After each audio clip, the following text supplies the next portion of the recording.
Hashem say something wrong. So that was one of the reasons why he sent only 2 people. That's what the Gemara brings down. So Kitzur Maisa came there, and Rachav Azayna took them in and protected them. So the fact that they protected them, the bracha they got from Meraglim, this book brings down a story. And since they did just with the Meraglim, because Klal Yisrael by being the Eretz Yisrael, they were able to, those 2 people, Rachav Azayna was able to go build a city called Lud that was never able to get captured by any kingdom. They weren't able to capture Lud.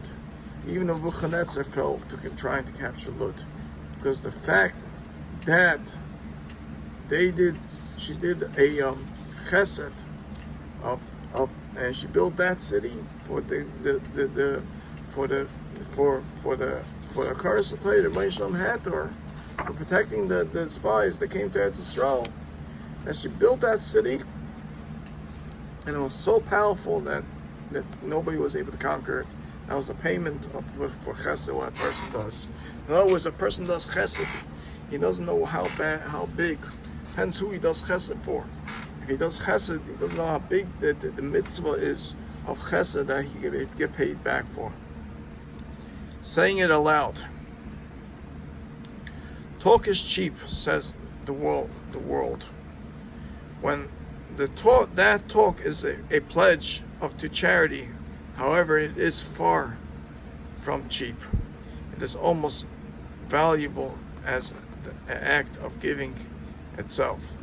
The Chofetz Chaim relates that when a person makes a pledge, he receives the same reward as he receives for actually tendering the money when he fulfills the pledge. He is rewarded yet again. So in other words, besides the mitzvah of giving, of pledging, when he gives it, he gets the equal mitzvah. So he gets double mitzvah. Just to take one step in the direction of giving, brings upon a Jew a new level of holiness. His heart is turned toward the needs of others, and that alone elicits a reward. So in other words, a person turns to help his brother, help him, but give him a hitch, or helping him in any direction. Helping him in any direction, but the fact that you're giving is a big outburst of your heart for toif, the toif for chesed. There are many reasons that people prefer not to make public pledges. Some feel there is something immodest about publicity, indicating that they have the means to give a large amount of money. The Chofetz Chaim answers that the benefit far outweighs whatever show of pride might be involved. The benefit is that a pledge, especially a higher one, sets a level of expectation that pushes others to give more. It tells everyone present that this is an important cause which has attracted serious support from members of their community. Pride, powerful motivators, can be pressed into service to promote a mitzvah. In other words, to pledge to help another yid, to pledge to help an organization, to pledge to help a yeshiva is a very important thing, because it shows that others should do it as well. The person who makes the pledge receives credit for all those who are spurred by his verbal commitment to make or increase a pledge of their own. Other people avoid making pledges because they fear they may be unable to fulfill them. To avoid the liabilities that accompany the making of a vow, one need only say the words "bli neder," meaning without a vow. That phrase puts the pledge into the category of an intention one plans to fulfill, but for which one needs not make any formal this vow if fulfillment becomes impossible. If it becomes impossible, even without the pressure of a holy vow, However, stating an intention in public does not pressure on a person to uphold his word. Sacrifice involved in putting oneself under such pressure is another factor in the reward earned by making a pledge. There are, of course, unexpected circumstances that truly do render one unable to fulfill pledges. People undergo unexpected losses or expenses, and suddenly the money they counted on is needed for other urgent matters, or perhaps it is altogether gone. One might think that in such a situation, having made a pledge would seem in retrospect like a disastrous move. The Chayim reveals that just the opposite is true. The person is rewarded for his intention, just as if had fulfilled it. Person's reward is in no way diminished if he gives without having made a public commitment. He still receives all the blessings that come with the act of giving. In other words, if he doesn't even give it, the fact that he agreed to give it, and he can't give it now, but eventually, even though he gives it eventually later, but he still earns the schus of giving it as if he gave it. He cheats himself, however, out of the double portion that accrues to one who announces his intentions in public. Furthermore, if events develop that prevent him from giving, he does not have the pledge to bring him reward. Even in the absence of an actual donation, the benefits of public pledges are even greater on the communal level.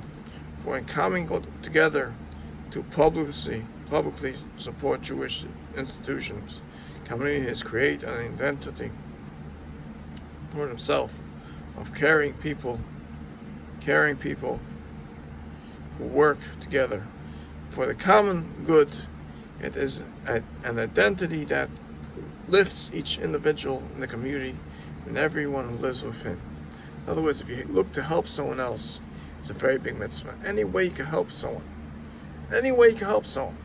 Just by giving, a gift, anything. That's a big thing for the community.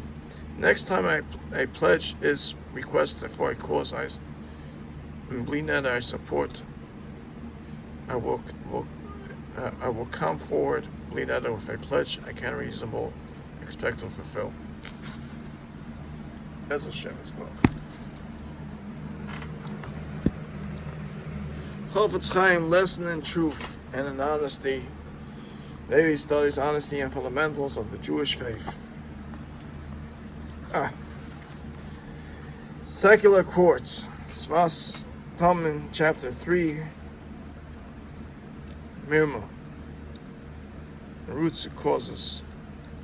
The sin of theft has the power to awaken heavenly judgment against the sinner and to seal his fate more than any other sin, as the Talmud states, Sanhedrin.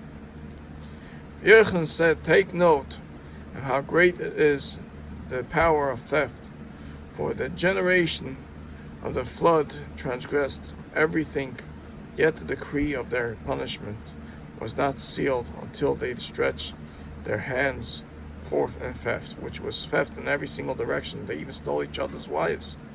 As it is written, for the earth is filled with theft, and on account of them, and I am prepared to destroy them from the earth.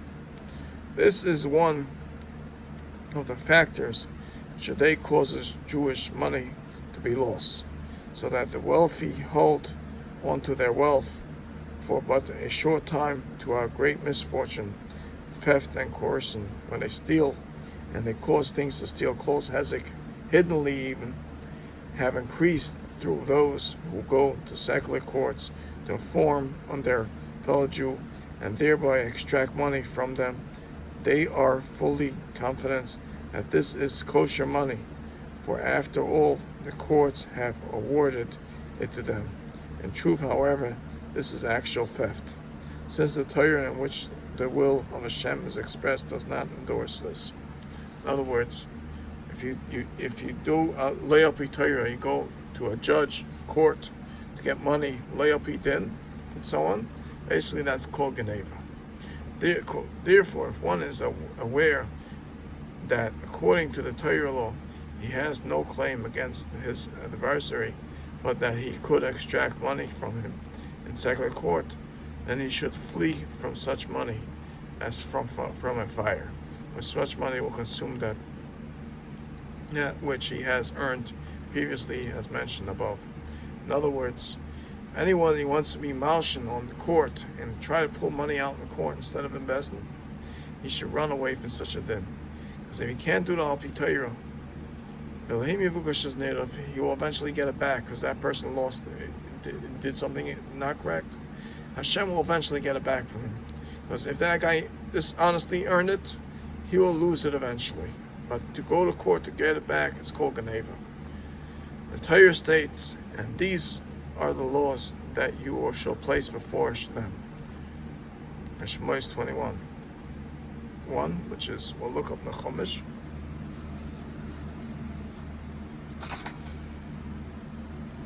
I think it is beginning of Parshas Mishpatim, if I'm not sure. I think it's beginning of Parshas Mishpatim. Eila Mishpatim Mashtas L'Peim. Yeah. Chaf Aleph Aleph. Which basically tells us that these are the laws, not Chas v'Shalom the laws of the court. Jewish courts that will rule according to Torah law, and not before Gentile courts. For Jews to bring their case before a secular court, even if such laws concord with halacha, in a particular instance, is a desecration of Hashem's name, because it is a tantamount to public declaration that their system of justice is superior to that of the Torah. Shulchan Aruch states, it is prohibited to litigate before non-Jewish judges and in their courts. Whoever does so is an evildoer, and it is as if he blasphemed and raised a hand against the Torah of Moshe, our teacher, and the Torah of Hashem. There are exceptions to this rule. See, for example, Chodesh Mishpat 26:2. Generally speaking, however, to bring one case against a fellow Jew before a secular court is a great chil Hashem. Sometimes a person is tempted to take his case before a secular court because he feels that the Beis Din, page 249,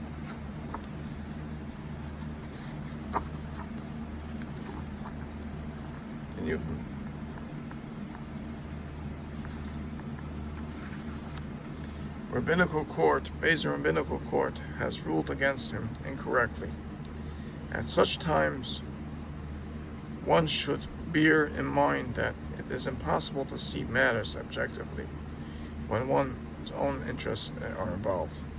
Ksaf Sefer, Shmuel ben Yom Sefer, relates the following story, which he heard from his father, the Chassam Sefer, and Moshe Sefer. Shul Katz, author of Sama, had a monetary dispute with someone, and later had occasion to raise the question during a gathering of Torah luminaries. He presented the case to them and pointed out why he felt his position was right. One of the scholars opened a volume, Chodesh Mishpat, with a commentary of Shema, and showed him that, according to his very own words, his position was wrong. And Yeshua arose and declared, "Now I understand the comment of our sages that no man is capable of seeing his own faults. Even great Torah sages cannot rely on his own reasoning. When he is a party to a monetary dispute, he too must see the opinion of other Talmidei Chacham." In other words, a person can't take a justice on his own. he has to see a Talmud Chacham ahead of him. But in other words, not only a Talmud Chacham, he has to see a Bezna of 3 at least. Because to see a Bezna of 3, they can see the Tzadei HaTorah. Then you go on the Dinah line, because like Ein Din Echad, Ein Din Ein Dain Echad El HaKadosh Baruch Hu. So a person has to go for Shleisha, so they can see the Das Torah through Shleisha. This book is positive word power. I also don't agree with everything in this book, but we'll have to see how to read it the correct way. Ha ha. The Mendelssohn's family had a quick, quirky sense of humor. They loved to tease one another and were masterful mimics who could quickly capture other people's mannerisms and speech patterns, or simply launch into characters they had created themselves. These routines and family jokes wove their way into their conversations. Whenever the whole family got together, one day the oldest sister, Rina, became engaged. Her chassan was planning to spend Shabbos with her family, and Rina was filled with a panic. Now, one joke about him, she instructed her siblings. Nothing, not a tease, not a comment. His family has completely different sense of humor, and he is definitely not going to realize you're not insulting him. Believe me. What do you mean, Rina? Is he the type of guy who can't take a joke? Her younger brothers asked, incredulously. It seemed impossible that such a person could be joining their family. Humor like ice cream is in many ways a matter of taste, a taste and sensible abilities.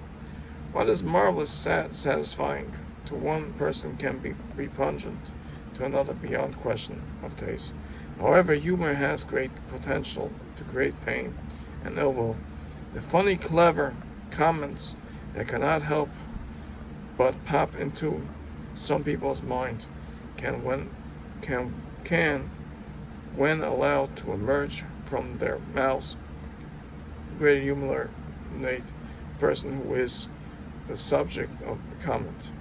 This is especially so when such a comment is made in front of others in a private venue.